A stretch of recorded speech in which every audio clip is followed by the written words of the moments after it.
حبیب جام ہیں، میرے سے رابطہ کریں ذرا۔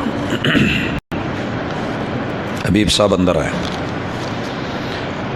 ان الحمد للہ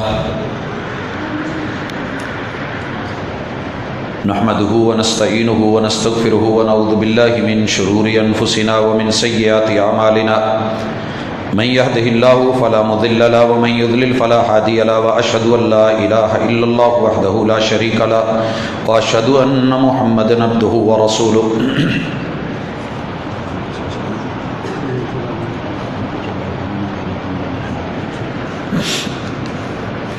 احباب ذی وقار،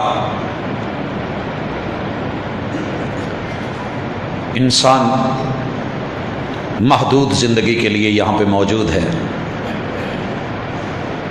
کتنے سارے چہرے تھے جو میرے ساتھ یہیں ہوتے تھے، اور کتنے وجود تھے جو ان کرسیوں پہ براجمان ہوتے تھے، دل سے ان کی صحت کی دعائیں نکلتی تھیں، مگر مجھے وہ آج نظر نہیں آتے۔ سامنے بیٹھے ہوئے نوجوان دیکھتا تھا، وہ بھی نہیں ہیں، کئی بچے دیکھتا تھا، وہ موجود نہیں ہیں۔ جب زندگی محدود ہے تو پھر انتظار کس چیز کا؟ لمبی امید کا کہ میں ابھی بہت جیوں گا؟ نہیں، میں اعلان کرنے جا رہا ہوں اور اسی سے ایک سبق نکال رہا ہوں۔ محمد کاشف کے بھائی محمد آصف رضائے الہی سے وفات پا چکے ہیں۔ ہم ان کی مغفرت کی دعا کرتے ہیں۔ لواحقین کے لیے صبر۔ حضرات، جانا سب کو ہے، لیکن مزہ اس بات میں ہے۔ پچھلے جمعے آپ لوگوں نے امیر شہر مولانا طیب معاذ صاحب رحمہ اللہ تعالی ان کے جنازے کی خبر سنی تھی۔ جمعے کے بعد جنازہ ہوا تھا۔ میں نے کوئی آنکھ ایسی نہیں دیکھی جو اشک بار نہ ہو، جو تعریف نہ کر رہی ہو۔ انسان جہاں رہتا ہے لڑائیاں جھگڑے بھی ہوتے ہیں، اونچ نیچ بھی ہوتی ہے، لیکن کامیاب ہے وہ شخص کہ جو اپنی زندگی کو اس لائن پہ لگا گیا۔ دنیا تو رب نے دینی ہے کہ جس کی عقبہ بھی سنورے۔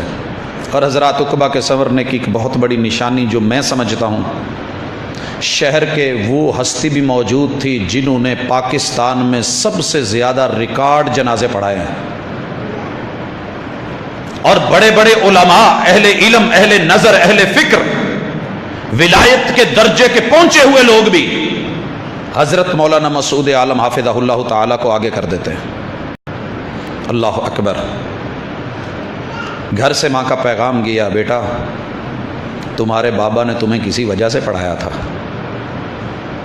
آج ان کی زندگی کی آخری خواہش کو امر کر دیجئے گا، جنازہ کوئی بیٹا پڑھایا۔ سارے ہی بیٹے عالم۔ بڑے بیٹے نے آگے ہو کے سینکڑوں شیوخ الحدیث کی موجودگی میں، اساتذہ، علماء، مفسرین، محدثین اور فقہاء کی موجودگی میں، خطباء کی موجودگی میں جنازہ پڑھایا۔ میں سمجھتا ہوں زندگی میں اس سے بڑا شرف کوئی نہیں ہے۔ کیا آپ نے اور میں نے اپنی اولادوں میں سے کچھ ایسا تیار کیا؟ یہ تبھی ممکن ہے جب آپ رسول اللہ صلی اللہ علیہ وسلم کی وراثت کو اہم سمجھیں گے اور قبر میں اپنے لیے کچھ لے جانے کی فکر رکھتے ہوں گے، وگرنہ گزر جائے گی۔ فوت ہونے والے ہو رہے ہیں، قبرستان آباد ہو رہے ہیں، آبادیاں کم ہو رہی ہیں۔ حضرات، اس اعلان میں ہم لواحقین کے لیے بھی دعا کرتے ہیں، اللہ ان کو صبر جمیل عطا فرما، اور جتنے اس دنیا سے رخصت ہوئے ہیں ان کے لیے بھی آسانیاں فرما۔ ایک اور بھی دعا ہے کہ بھائی نے لکھا ہے کہ میرے چاچو فالج کے اٹیک کے ساتھ ہاسپٹل میں ہیں، جو کافی سیریس ہیں۔ ہماری دعا ہے کہ اللہ انہیں ایسی صحت عطا فرما، ایسی تندرستی عطا فرما کہ وہ اپنے قدموں پہ چل کے اپنے وجود کے ساتھ اپنے گھر میں آئیں، گھر والوں کے لیے ٹھنڈک بنے۔ اللہ ان کی زندگی صحت والی کر دے، تندرستی عطا فرما دے۔ ہمارے ساتھ یہاں ہمارے بھائی موجود ہیں، زید بھائی، مکہ میں زندگی کا بہت عرصہ گزرا، ہمارے اس علاقے میں آئے۔ بیٹے کی کافی پریشانی انہوں نے لی، بازو پہ پہلے اٹیک تھا، ہمارے ساتھ گزشتہ جمعوں میں بیٹا ساتھ تھا، مگر اب وہ اٹیک جو ہے وہ سینے پہ آیا، اور 3-4 دن کراچی بھی رہ کے آئے۔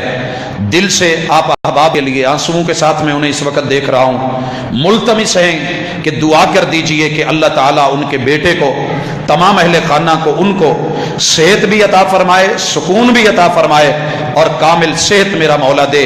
اذهب الباس رب الناس واشف انت شافی لا شفاء الا شفاء اللہ یغادر سقما۔ آج 20 اپریل بروز جمعہ بعد نماز مغرب ڈھڈی والا جلوی مارکیٹ جامع مسجد جمال اہل حدیث میں درس قرآن ہے، آپ احباب اسے بھی نوٹ کر لیں۔ جی جی آئے گی جی انشاءاللہ، آ رہی ہے۔ حضرات یہ سوال و جواب ہے، میں اسے ذرا نماز کے بعد دیکھوں گا، بلکہ مختصر ہی ہے۔ نماز میں سر پہ کپڑا رکھ کے پڑھنے کا حکم ہے یا ننگے سر؟ بھائیو رسول اللہ صلی اللہ علیہ وسلم کا حکم ہے صلو کما رأیتمونی اصلی، مجھے نماز جیسے پڑھتے دیکھا ہے نماز ویسے پڑھیے۔ میرے محبوب نے اکثر اوقات نماز سر پہ کپڑا رکھ کے، پگڑی باندھ کے، ٹوپی رکھ کے پھر پڑھی ہے، اور آپ نے اسے کبھی کبھار ننگا بھی رکھ کے پڑھا ہے۔ ننگا سر کر کے پڑھنا جواز ہے، اور سر پہ کپڑا رکھ کے میرے محبوب کی اکثر سنت ہے۔ جو بغیر کپڑے کے پڑھ رہے ہیں وہ اسے اپنی عادت نہ بنائیں، اور جو بغیر کپڑے کے یہ کہہ رہے ہیں کہ ہو نہیں ہے، وہ اپنے ذرا فتوے میں نظر ثانی کریں۔ اور اکثر مسجدوں میں نے دیکھا ہے کہ ٹوپیاں گندی میلی کچیلی رکھی ہوتی ہیں۔ خذوا زینتکم عند کل مسجد، اللہ کے گھر میں ملاقات کے لیے آؤ تو خوبصورت اور زینت کے ساتھ سجے سمرے ہوئے خوبصورت لباس اور کپڑوں کے ساتھ آئیے، احترام کیجئے۔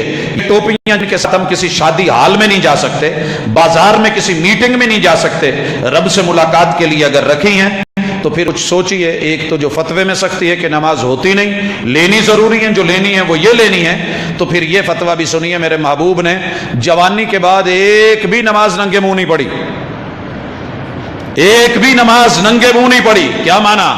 جب آپ کو داڑھی آئی ہے اس کے بعد آپ نے داڑھی کے بغیر کوئی نماز نہیں پڑھی، یا تو پھر مسجدوں میں میلوں سے جو داڑھیاں ملتی ہیں وہ بھی لا کے ٹوکریوں میں رکھ لیجئے۔ جو بیچارہ ننگے منہ کہیں آ جاتا ہے تو وہ اسے اپنی عادت نہ بنائے اور اسے منہ پہ لگا لے اور داڑھی لگا کے پھر پڑھے، تاکہ اگر ہم نے وہ انداز اپنانا ہے جو ایکٹنگ ہوتی ہے تو پھر وہ اچھے طریقے سے کریں اور مکمل کریں۔ بہرحال اس معاملے میں اور اس فتوے میں کافی افراد تفریط ہے۔ جمعہ میں بعد میں لوگ گردنیں پھلانگ کے آگے آتے ہیں، بالکل غلط ہے، حرام ہے، درست نہیں ہے، اور خصوصاً جب خطبہ شروع ہو چکا ہو، جہاں جگہ میسر ہے، اور یہ تبھی ممکن ہے جب پہلے آنے والے لوگ پہلی صفوں میں بیٹھے۔ میں یہ دیکھتا ہوں کہ جو لوگ پہلے آتے ہیں، کوئی دیواروں کے ساتھ، کوئی کسی جگہ، کوئی دور دراز، تو پہلی صف لوگوں کو اگر اس کی قیمت اور غنیمت کا پتہ چل جائے تو یہ اگر گھسٹ کے بھی آئیں اور کوڑے بھی ڈالنے پڑیں تو پھر بھی یہ کریں، لیکن بہرحال ایسے ہے نہیں ہے۔ صفوں کو پھلانگنا کوئی بڑا ہے یا چھوٹا ہے، غلط ہے۔ نمازی نماز کے دوران کبھی سر پہ خارش کرتے ہیں، کبھی پاؤں پہ۔ بھائیو ان چیزوں کو کنٹرول کرنا نماز میں خشوع اور خضوع کا حصہ ہے، لیکن اگر کوئی چیز تکلیف دے رہی ہے تو اس کو زائل کیا جا سکتا ہے، لیکن کنٹرول کرنا بہتر ہے۔ عادت بنا لینا، مذاق بنا لینا، بالوں سے کھیلنا، کپڑوں سے کھیلنا، بلا وجہ جو ہے حرکتیں کرتے رہنا، وہ غلط ہے۔ آج ہی ہم نے پڑھا ہے نماز کی بہتری کے لیے اگر کوئی حرکت ہے تو جائز ہے، وگرنہ وہ مناسب نہیں ہے۔ حضرات بیماروں کے لیے ہم دعا انشاءاللہ کرتے ہیں، کی بھی ہے۔ ہمارا آج کا تعاون جامع رحمانیہ کنگن پور، بڑی بزرگ ہستی ہیں اور بڑا ماشاءاللہ انہوں نے وہاں پہ کام کیا ہے، کئی بار میں اس جگہ کو دیکھ چکا، اور ان کے حالات کافی اس طرح کے تھے تو انہوں نے جو ہے وہ التماس کی۔